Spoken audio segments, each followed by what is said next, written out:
ang contention ngayon ng Malaysia, yung mga tao doon, pinili nila na magpasakop sa Malaysia. Oh, kaya, diba? Kaya yun ang problema. Oh, malaking isla yan, yung Sabah na yan. Oo. Di ba? Oh. Pero bukod dyan, meron pang iba dyan. Meron pa bang iba na pinagtatalunan din? Nag-file na ho ng formal protest ang Malaysia laban ho sa dalawang maritime law ng Pilipinas. Yan ang sinasabi ko. Oo. Ito yung batas na ang tingin nila ay sumaklaw sa kanilang teritoryo. Sa itong dalawang batas na sinasabi nila ay yung Philippine Maritime Zone Act at yung Philippine Archipelagic Sea Lanes Act. Dito kasi idinrawing natin dyan yung mga hangganan ng dagat natin ha? Ang sabi ng Malaysia, naku po, pumasok kayo sa teritoryo ng Malaysia, kinain nyo yung hilaga ng Sabah. Naku, yun na. Batay ho sa Malaysia New Map 1979. Ayan, ganon? Sabah is part of Malaysia and this is recognized by the international community. The people of Sabah have already exercised their right to self-determination. The status of Sabah being in the Federation of Malaysia. Ayan po naman ang sabi ni Foreign Minister Datuk Seri Muhammad Hassan. So meron tayong formal complaint ba itong ginawa ni Formal protest yan. Formal protest? Oo. Kasi di ba ihinihain natin to sa UN, United Nations. Yung itong batas na ito tungkol sa Philippine Maritime. At yung Philippine Archipelagic Sea Lanes. Nako. Kasi ganyan ho talaga yan. Ang pagbuo ng mga teritoryo at hangganan, kapag ka walang nagprotesta, swerte ka. Ang problema, pagka may tumutol, kaya kailangan nga ho ng negosasyon. Ito yung sinasabi natin. Ngayon, imamapa mo ngayon yung dagat ng Pilipinas, di ba? Sinakop mo yung Malaysia, tinutulan nila yan. Anong magiging remedyo dyan? Pag titingnan nyo kung alin yung hangganan yung dalawa. Magkakasunduan nyo, dito lang kayo, ha? Di ba pwede yung brusko yan? Huwag kang ganyan. Amin yan. Sakop nyo kayong, sakop yan ng exclusive economic zone, 200. Pag gagawa kami ng resolusyon, pag gano'n, hindi pa pwede ganyan yan? Hindi po pwede. Kaya mga babayan, kung kayo po ay nagkataon na nakikinig, nanonood ngayon, maintindihan ninyo na mali yung sinasabi ng iba na kapag ka nasa loob na ng 200 nautical miles exclusive economic zone ay automatic atin agad. Paano yan? Malaysia nga, sinakop natin Kasi talaga namang overlapping lahat yan. Yes. Hindi pa yan dyan. Alam mo ba, yung Taiwan. Ayan, Mula sa Batanes hanggang Taiwan. Naku, lagpas-lagpas yung 200 nautical miles na yan. Sasakupin natin yan. Pati Taipei. Bantakin mo nga, pati tilaok ng manok, narinig natin, galing dun Di ba? Paano mo ngayon ipipilit? Ha? Paano mo ipipilit na, hindi. Ano yan 200 nautical miles yan Amin yan. Teritoryo natin yan. Pilipinas yan. Yan yung sinasabi natin na pagka tayo naniwala sa mga taong ganyan, maliligaw tayo. Di ba? Hindi mo po pwedeng ganun no? Hindi po pwede. Hindi mo po pwedeng, mayroong kaming, pag sinukat mo, hindi, sinukat namin, lagpas din kami. Overlapping nga Kaya dito pumapasok dyan yung kahalagahan ng coordinates. Yan. Kasi matutundon mo, 200 nautical miles ka nga, pero boundary na ng ibang bansa yan. So dito ka lang. Kaya kung may overlapping, nagkakasundo ang dalawang bansa. At hindi nag-aaway. At ang totoo, hindi nga lang dalawang bansa, minsan 3 bansa, 4 na bansa pa nga di ba, nag-overlapping May sample dyan yung overlapping ng EEC natin at ng Indonesia, nag-overlap din pala yan. Tama ka. Alam mo ba na yan lang, sa lahat ng mga nag-overlap na EEC, yan pa lang ang na-resolve. Nakipag-usap na tayo sa Indonesia.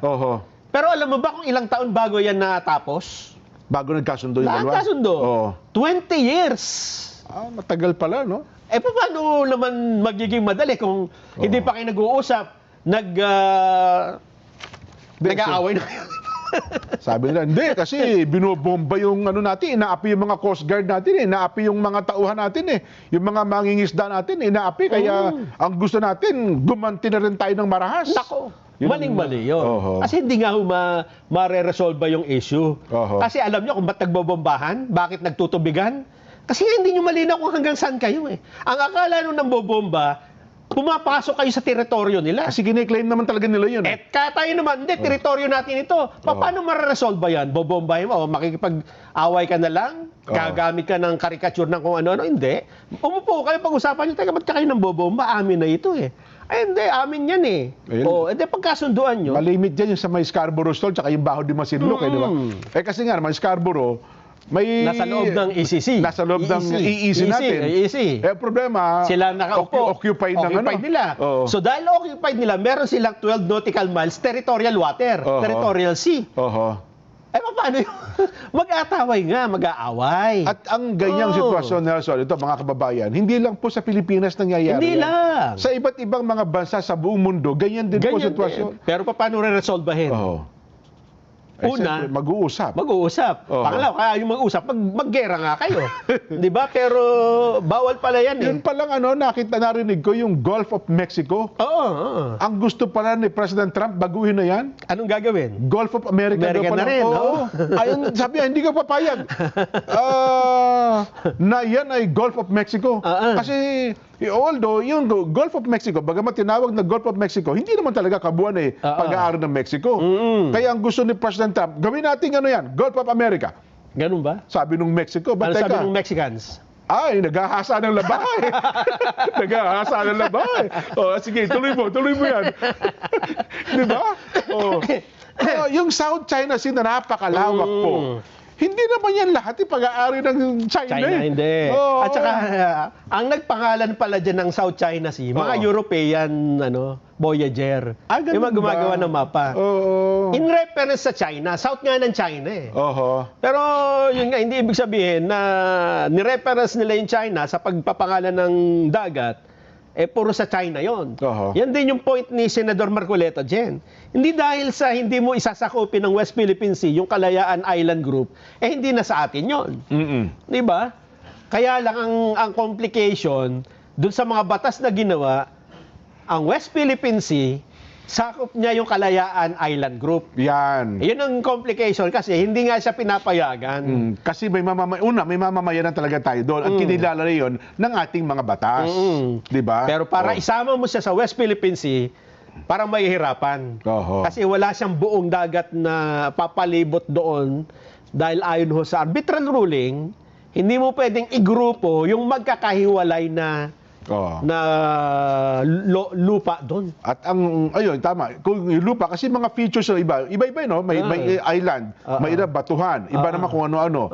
Ibig sabihin, bawat sa international law pala, may iba-iba palang pagtrato doon, no? Totoo. Kapag isla, rock, reef, kung ano-ano pa man. Iba, mayroon palang mga umiiral na batas natin, hindi pala, ng buong mundo, iba ang trato kumpara sa iyan ay lupa o isla na. Base dun sa napagkasunduan na United Nations Convention on the Law of the Seas. Oho. Na kapag ka isla, meron niyang territorial sea, Nag-generate ng 12, meron pang 200 nautical miles na exclusive economic zone. Oho. Ang trato natin dyan sa pag-asa, yung sa KIG, Oho. Kalayaan Island Group, Oo. ay isla. Yan. Oho. So dapat meron yung 200 nautical miles exclusive economic zone. Ang na-generate lang daw ata niya ay 12 nautical miles. Kasi nga, Oo. hindi dati, yun ang claim natin. Ayan, yan, tama. Kaya nga KIG Group, di ba? Oho. Ang problema, nung nagdesisyon ng arbitral ruling, sabi niya, sa sprat list, ay hindi po pwedeng maging grupo-grupo. Dapat yan, individual. Although kayo ay archipelago, di ba? Kasi nga kapuluan tayo, hindi naman pwedeng iiral yung ganitong gusto ninyo. Hindi po pwedeng buuin. Yan. Oho. So, dahil doon, lahat ng isla doon, hindi isla, bato, rocks. Oho. So, wala siyang EEC. 12 nautical miles lang bawat isa. Iba rin pala yung rocks na low tide at saka high tide. At saka iba rin yung rocks na kung ano-ano man ang tawag. Ano? Pagka high tide elevation, yun yung rock, ibig sabihin, kahit mataas ang tubig, kita pa rin siya. Oo. Meron siyang 12 nautical miles, territorial sea. Ayun. Pagka high tide, hindi makita. Lumubog. Low tide, tsaka lang Makikita mo lang yun, wala siyang wala siyang dagat. Oo. Ibig sabihin, hindi siya pwedeng i-claim. Kaya pinapaalis nga yung sa si Mischief Reef. Yung Mischief Reef China yan. yung naka-occupy doon. Yun pwede nating paalisin. Yun nga yung sinasabi. At yung mga disputed area na katubigan lang naman, ang sabi nga ni Senador Marcoleta, ang suggestion niya, sa kanyang suggestion dyan, magkaroon na lamang tayo ng libreng pangingisda lahat, open for all. Di ba? Parang fishing right tayong lahat. Yan yung naging desisyon sa Scarborough Shoal. Yun. Na doon naman, natural fishing ground, hindi mo pwedeng pagbawalan ng Vietnam ng mga isda doon. Lahat tayo ang doon China pwede hindi napatan. rin. Mga Pilipino hindi rin. Lahat tayo po pwede doon. Ang talo lang natin, nandun sila sa Scarborough Shoal. Naka-occupy sila at saka doon. ang talo pa natin, Nelson, sa kanilang mga barko, tuloy-tuloladang kasya. Magaganda yung mga pangisda nila. Sa atin 1 kilo lang, puno na tayo, pabalik na tayo Pampang. Di ba? Yun ang ano. Pero ang mangingisda ang Pilipino pala, mantakin mo ngayon hanggang Papua New Guinea pala, umaabot tayo. Nakapangisda pala tayo. At doon pala ngayon ang kuhaan ng malalaking isda. Sabi na, kung gaano kalayo ang Pilipinas hanggang Papua New Guinea, pero doon kasi may kasunduan tayo na pwede pala mga isda doon. Kaya pala umaabot tayo. Kasi nga dyan sa dagat, Jen, hindi na kasi uso yung panahon ni Nane. Ano ba yung mga pirata dyan? Hindi ba? Na pwede ka na lang dadaanin mo sa dahas eh. Hindi po pwede. Hindi. Negotiations na po ngayon. Kaya kahit ano man ang mangyari, babalik at babalik tayo dun sa solusyon. Ano solusyon? Hindi po away, hindi gulo, hindi kritisismo, kundi pakipag-usap ng maayos. Hindi patutsadahan din. Hindi. Ay, mabuti pa ito.